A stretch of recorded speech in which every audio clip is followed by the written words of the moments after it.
niaba wa kusimamia siku ya afya na lishe na mtendaji wangu wa kijiji na CHW pamoja na wataalamu wote wa afya na wataalamu wote wanaopatikana kwenye kata yangu, tupo kwa niaba ya kusimamia hii siku, hatutoiacha. Utaratibu mlionao Lugunga ni mfano wa vijiji vingi, ndio maana matukio mengi ya afya na lishe wanatushirikisha sisi kwa sababu tunafanya vizuri.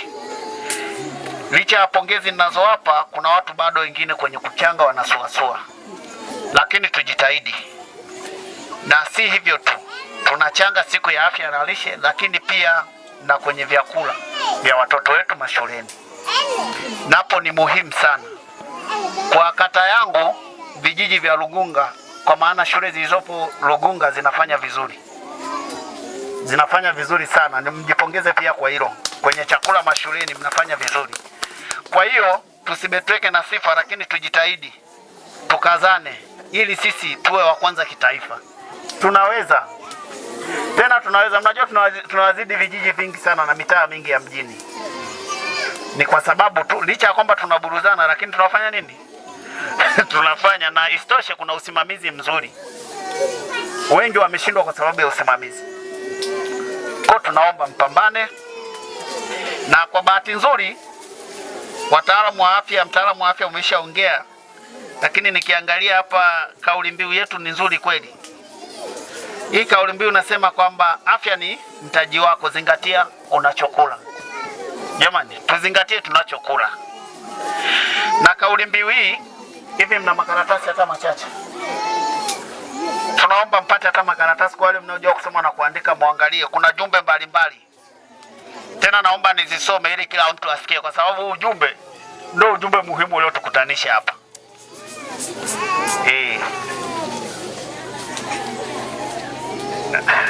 Zipo hizo.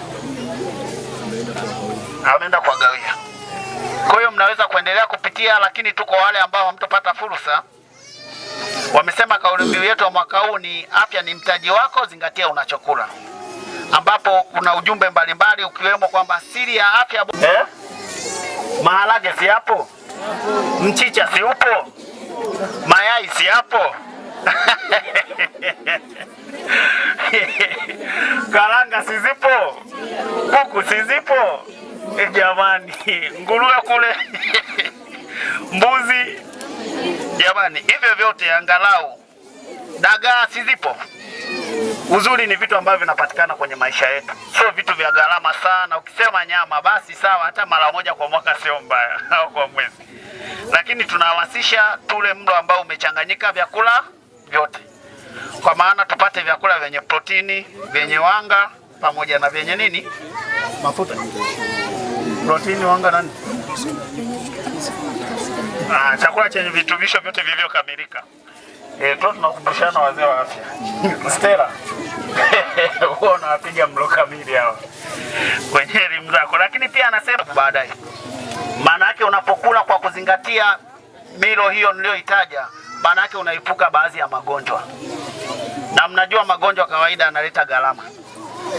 Matibabu always yanakuwa na gharama. Tutakwambia kata bima, unaanza kusema bima sijui nini. Hamasa yetu namba moja, kila mtu awe na bima.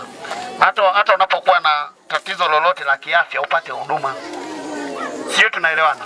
Kwa hiyo tunatamani tule vizuri ili tuepuke baadhi ya magonjwa. Tule kwa wakati na tule chakula kinachozingatia maelekezo ya kitaalamu. Lakini pia wanasema mlo wako wa leo ndio msingi wako wa afya ya kesho. Yaani afya yako ya kesho utakayokuwa nayo kesho ni baada ya kula leo, kwa sababu kesho hujui kama utakula, ila ukila leo ndio afya yako ya nini. Kwa hiyo kila mmoja anapokula awe anaangalia hiki ninachokula kitanilinda kesho. Pia hakikisha mlo wako wa kila siku unajumuisha mboga, matunda na vyakula vya asili ya nyama kwa ajili ya afya iliyo bora. Kwa nadhani ni kile nilichokuwa nawaambia. Unaweza, sio kwamba kila siku lazima ule aina moja ya chakula. Na mlo kamili sio kwamba ni gharama, shida tu ni elimu. Sijui tunaelewana huko.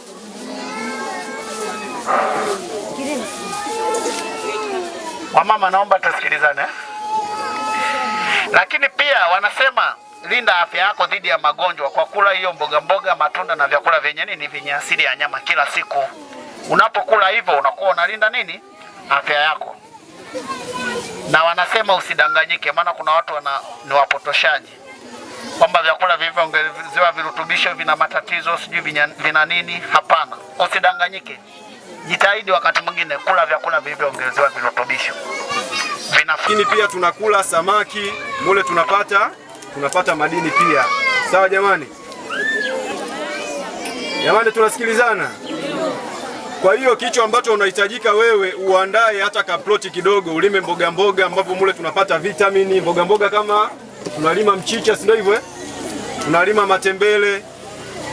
Vile ni vitu muhimu sana katika afya zetu. Pale nyumbani unaandaa ploti kidogo, ikikushinda unanitafuta afisa kilimo, nipo bwana, nataka nilime aidha ni mchicha, unataka ulime matembele au chainizi. Tunakuelekeza jinsi ya kulima kisasa kwenye eneo dogo. Unaelewana? Lakini pia tunahitaji mboga mboga na matunda. Wengi naona nyanya tunazilima sana, sio hivyo? Lakini pia karoti nazo tunazilima. Hivyo vitu ambavyo vinahitajika pia kwenye afya. Sawa jamani? Lakini masuala mengine ni masuala ya lishe au virutubisho vitokanavyo na mifugo. Kitu kirahisi kwa kila mama aliyoko hapa au mwananchi yote aliyoko, kuna ufugaji wa kuku. Tunajua kuku wanasaidia kuleta protini nyingi sana kwenye mwili wa binadamu. Protini ikiwa ndogo, kama una mtoto hawezi akakua. Hata useme umlishe ugali kila siku hawezi akakua, lakini protini inayotokana na mimea, lakini pia kwa wanyama, hasa tunaongelea hao kuku, ni muhimu sana. Lakini pia ukipata na nyama zingine, ukipata ya mbuzi, ukipata ya ng'ombe na nyama zingine, ni nzuri kwa afya. Tunaelewana hapo? Lakini kitu kingine tunaangalia pia protini inayotokana na samaki. Kama kuna watu wanahitaji kufuga samaki, mafunzo wanapewa, wanaingia kwenye ufugaji wa samaki. Lengo ni kuja kupata matokeo katika afya zetu. Kuwachangia watoto chakula shuleni kunahamasisha watoto kufaulu vizuri.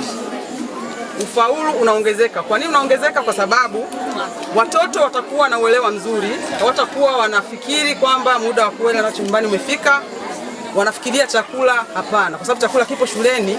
Hivyo watajifunza vizuri, watakuwa na uwezo mzuri wa kufikiri na hivyo kuelewa masomo, na mwisho wa siku utakapotolewa mitihani watoto watafanya vizuri sana. Hiyo ni ya kwanza. Kwa hiyo lishe huongeza ufaulu.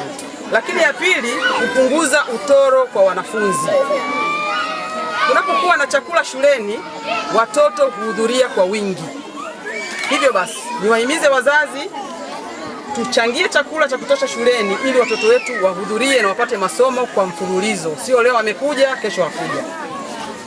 Lakini kingine, kuongeza umakini na uwezo wa watoto kujifunza.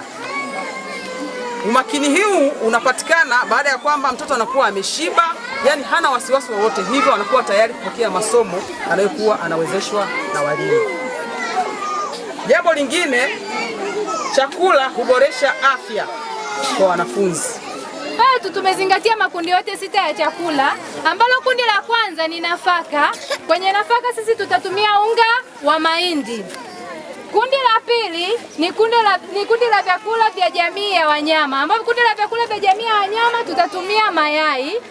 Kundi la tatu ni kundi ambalo ni la mikunde na mbegu za mafuta. Kwenye mikunde na mbegu za mafuta tutatumia karanga zilizosagwa. Kundi la 4 kuna mboga mboga. Kwenye mboga mboga tuna aina mbalimbali za mboga mboga. Kuna mboga za majani kama mchicha, kuna msusa, lakini pia tuna mboga kama karoti, nyanya. Ila kwa sisi leo kwenye uji wetu tutatumia karoti kama mboga mboga.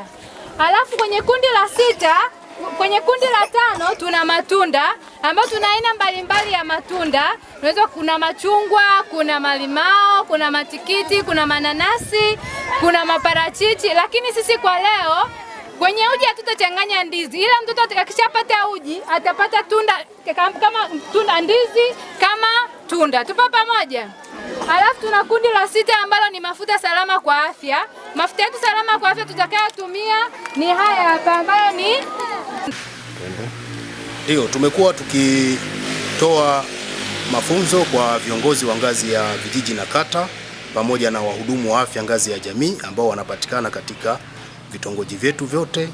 Lengo kubwa ni kuwajengea uelewa wa namna gani ya utoaji wa elimu ya lishe, kwa sababu wao ndio wako moja kwa moja wanaishi na jamii inayowazunguka. Kwa hiyo kupitia elimu tuliowawezesha viongozi wa vijiji na kata, lakini pia wahudumu wa afya ngazi ya jamii na watu wa huduma katika zahanati, imekuwa ikitusaidia kwamba elimu sahihi ya lishe inatolewa kwa makundi tofauti katika jamii, hasa kina mama wajawazito, kina mama wanaonyonyesha, lakini kina mama wenye watoto wa chini ya miaka 5 wanaohudhuria kliniki, lakini pia hata kina baba ambao wanapatikana katika ngazi ya kaya, lakini pia katika siku za afya na lishe ya kijiji. Sasa katika majukwaa yote haya tunaona uelewa unazidi kuongezeka wa kina mama au jamii kwa ujumla, namna gani ya kuandaa vyakula ambavyo ni sahihi vyenye makundi 6 ambavyo vinatosheleza virutubishi vya kutosha katika jamii.